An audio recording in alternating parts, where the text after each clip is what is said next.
Hi everyone, this is RaquelFournierP from the Plastico No Somos. Today I am going to have a show in English, and this is going to be about my experience with phlebotomy, phlebotomy class, and the phlebotomy test that I recently had. I had my test just a few days ago, not even a week, and I can tell you that is in my case was the national test. In my case was the NHA, which you take and you can work at any state in the United States. So, which is a great thing. Again, everyone can just do what is better for them. But in this case, if you move, you don't have to retake the test. There are others where you take them and then you just move, and it happens to be even if close another state, you have to retake the test. So a little bit about what I did to prepare myself before entering into the details of the test. Is that this is the book I use is a Phlebotomy Handbook, Blood Specimen Collection from Basic to Advanced, and it's by Diana Garza and Kathleen Becken McBride. So this is the book, and what I did with this book was is that, as you can see on the top, I put like different clips and I marked all the practice tests that come at the end of each chapter of the book. And then the ones that have no color are important units that you have to study. So this helped me divide everything in an easier way, and it helped me find my tests, my practice tests, and everything a lot easier. So again, this is the book I used. I know there are a couple of things that had been updated, and I was lucky that I also purchased the practice. You get to buy from NHA a practice test.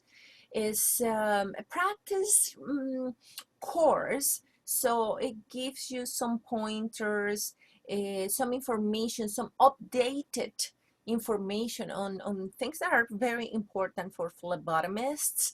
And then you have the very end 6 practices, so it's 3 tests, but you can take them twice. That was very helpful for me because you know that when you take your final test, the real one, that you have multiple selections. So that practice test was exactly like the final test, no meaning that the content was the same, but the formatting. So the formatting with the 4 options, and then you have a flag that you can mark, and you can use that same system during your test. And one of the things I recommend is to answer it. Don't get stuck in one question. Just answer that question. If you're not sure, just flag it and keep going. The questions are 120 questions, and you get 2 hours to finish. One important thing is read those questions. Read them twice. If you can read them 3 times, that's even better. For me, of course, it's more challenging because English is not my first language. So I wanted to make sure that I knew what they were talking about, because a lot of times the language used can be a little tricky or confusing. There are the way that you can word the question or the phrases are a little bit different. So, and you when you take the test, you'll know what I mean. Another thing I did for while I was studying is that I used some colors, like these are my tubes, and I was working on the tubes.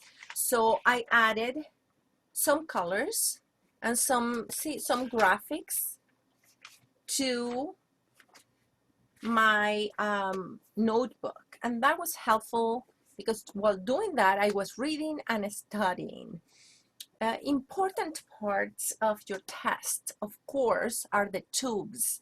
The tubes, the tubes, the tubes. Study those. I will say that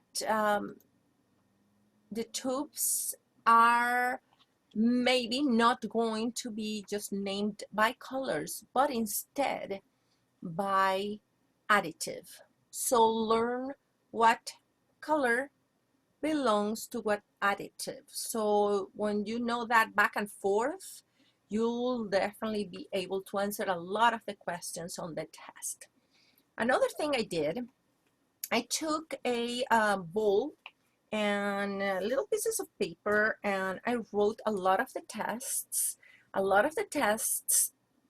here. And on the back, I wrote the answer, like what tube this belongs to, and if there's anything important. Remember that there are tests that had been protected from light, tests that had been put in an ice slurry right away, and those are very important things to study.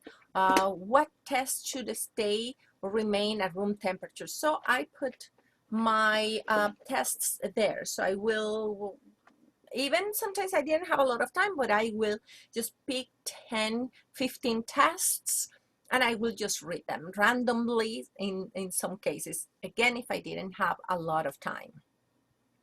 When you enter the test, I recommend, yes, eat something, drink something, drink your water, stay hydrated, make sure you had enough sleep the day prior, and try not to stress. I know that is a little easier to say after the test has passed, but try to relax, try to focus on your test.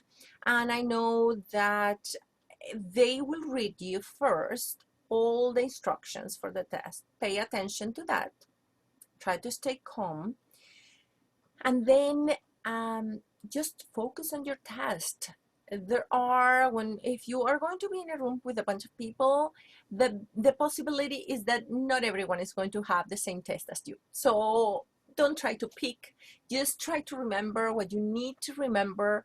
And again, if there's something that you have a doubt about, just mark that down and say, you know what, I'm going to the next question. And just do that. Just go to flag it, answer, go to the next question, and respond all those questions. And then at the back, they give you the option at the back, at the end of the test, I'm sorry, to go back and check all the flagged questions. So do that at the very end. And again, as I already mentioned, read your questions at least twice.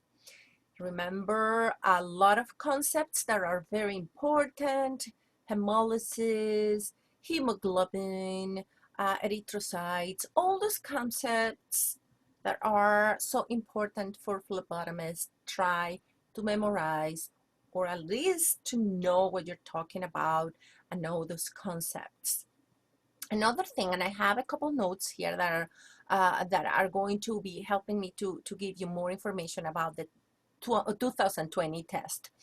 When you start your test, they are going to give you, at least in my case, I don't know with other tests, but at least in my case, they're going to give you, or they gave me, a piece of paper and a pen.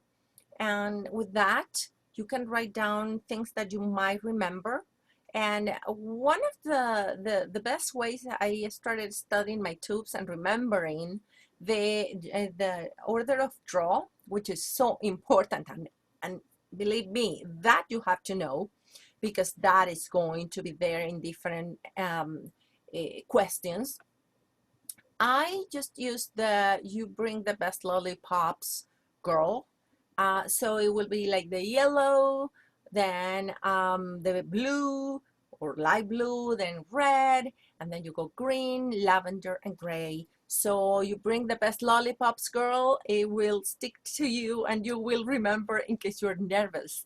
And you can just write that down and then check. But a lot of the questions are not going to be asking you for tube colors, but for tube additives instead. So you just have to learn those back and forth.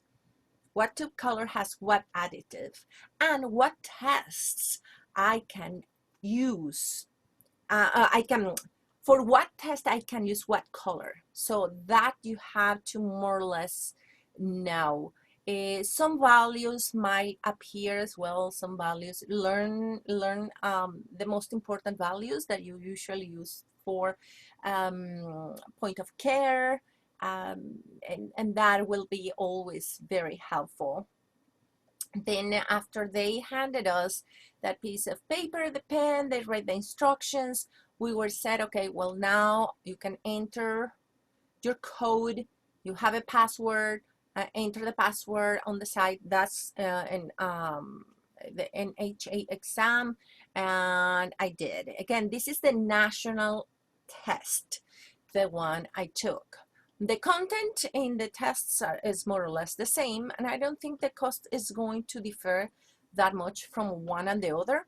I took the practice tests that come in this course, and it was helpful. It was helpful because I got familiar with the questions and the answer system and the little flags and all that. Let me see. I have here, yes, you have, I already mentioned 6 tests,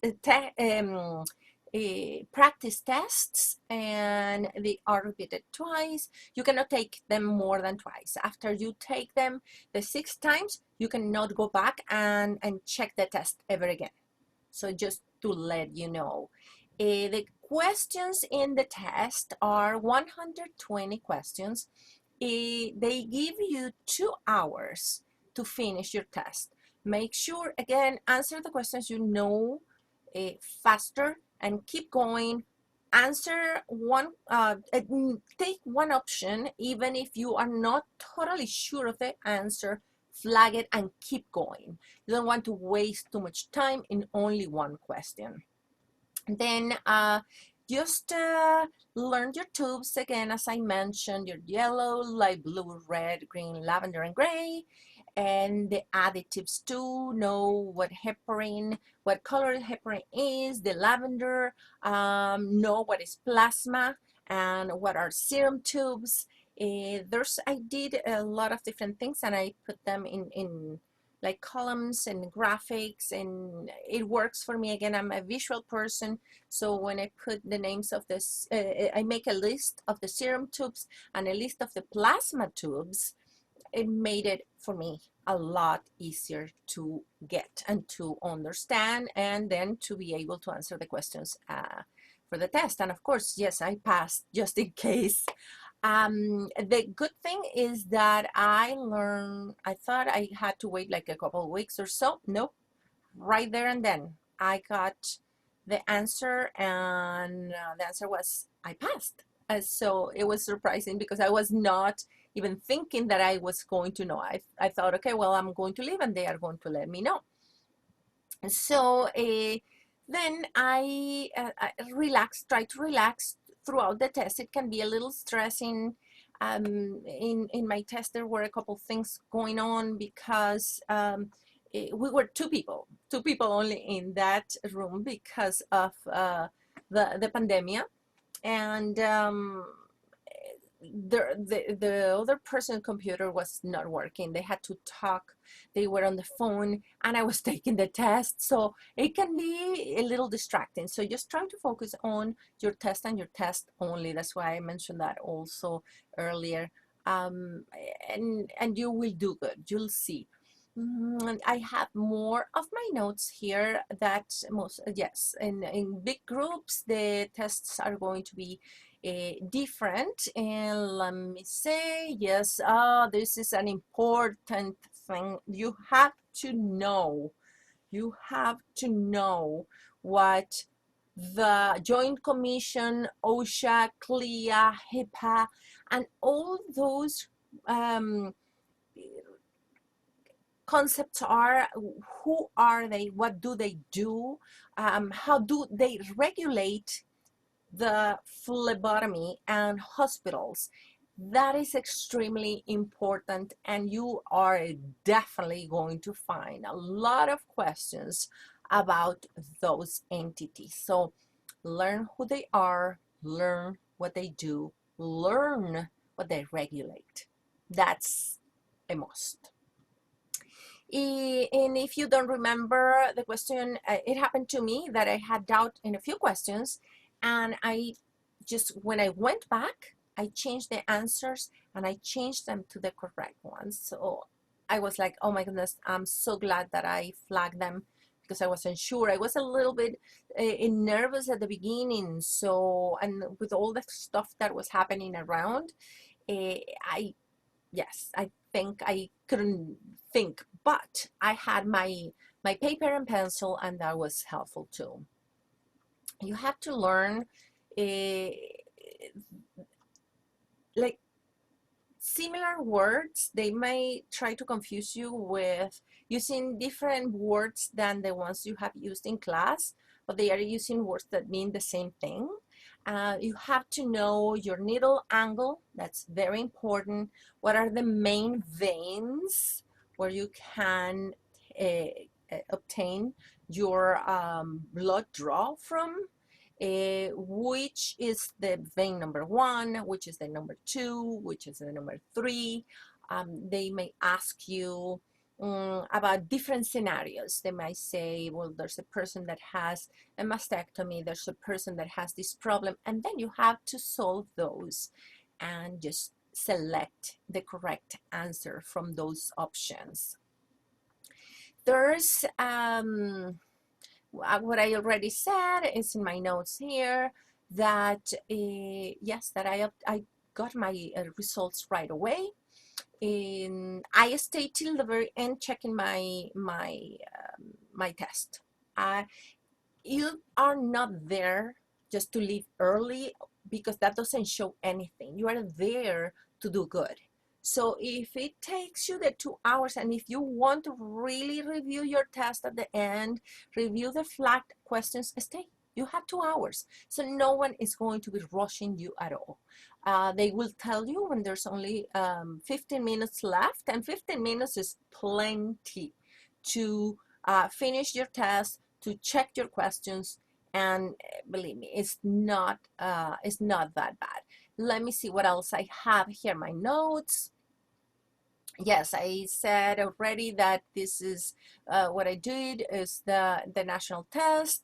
Remember your concepts, the basic concepts of phlebotomy, what the leukocytes are, erythrocytes. I already talked about the plasma, fibrinogen, hemolysis. All those concepts are so important and are like the most important part of what phlebotomy is. You have to renew, and that's something I ask, you have to renew after 2 years of getting your license. So you renew your license, but it's not that you have to retake the test. The license is, the relicensing is that you're going to be watching a training. You take that training, and then you're going to be answering from that training around 10 questions. Yes, you pay. You have to pay, like, I think it's the same amount that you pay when you take your test. It's close to $300, at least in the year 2020. And then you get to renew your license right away. Again, and I have to repeat this 10 times, remember to read your questions. You may think they have this way of placing the questions. They may place a phrase, and you think by the first phrase, oh, the question is going to be this. No, you can jump from something that is just a brief story about the patient to something that doesn't have anything to do with it, and the question is at the end. So just read the full question. If you have doubts, read it twice before you answer. Especially, again, as I mentioned, English is my second language, so I really had to read my questions a few times. And yeah, and I think that's basically it. Learn your procedures. That's important. The procedures with the butterfly set, with the the positioning of your needle, the angle, the gauge of the needles, what are the veins. All those things are very important, and they are going to be on your test multiple times. So it's basically that. If you study, if you take the time to study, because in my case, I don't work in a hospital environment, so I needed to get familiar with a lot of information there. But if you work in a hospital facility, probably for you it will be a lot easier, because there are a lot of concepts that you are already handling. After you take your test, at least in my school, you can you can still, of course, go to your lab, and especially now after the pandemic or during the pandemic, you have to do your practices. So you do your practices in the lab at school, and then you are on the list for your externship. You are to do your externship, and you have a minimum amount of punctures that you have to do, and a minimum amount of blood or tests that you have to do to be able to also pass that, because that is a requirement. You need to pass that. You need to have that signed by the doctor in the lab you're working at. The day you finish has to be the day they sign. So you get that paper. That paper is also sent to the NHA and to the health department, and then you are all ready to go. Remember to, at least in this part of the country, you are to wear your scrubs, the scrubs from the school, which are different from the scrubs from the facility, because people have to know that you are there doing your externship. And that's in case your school has an externship. I don't know how other schools work. This one has an externship program, and you just, it's part of the package. So you just get your name in there, and they call you when they're ready for you, and that's it. So if you have any questions, if you have any suggestions, or anything, just let me know. Let me know. I will be more than happy to help you and to give you some advice, things that worked for me. Of course, I'll be there. So just I'm going to leave also my email address. You can send me an email. I'm very good at responding, or just leave a question or a comment right below this video so I can answer, and hopefully you will be passing your phlebotomy test as well. So everyone, thank you so much for watching this video. And again, this is Raquel Fournier from the Plastico No Somos. Thank you, and hopefully I'll see you all guys soon, even if it is just digitally. Thank you so much. Bye-bye.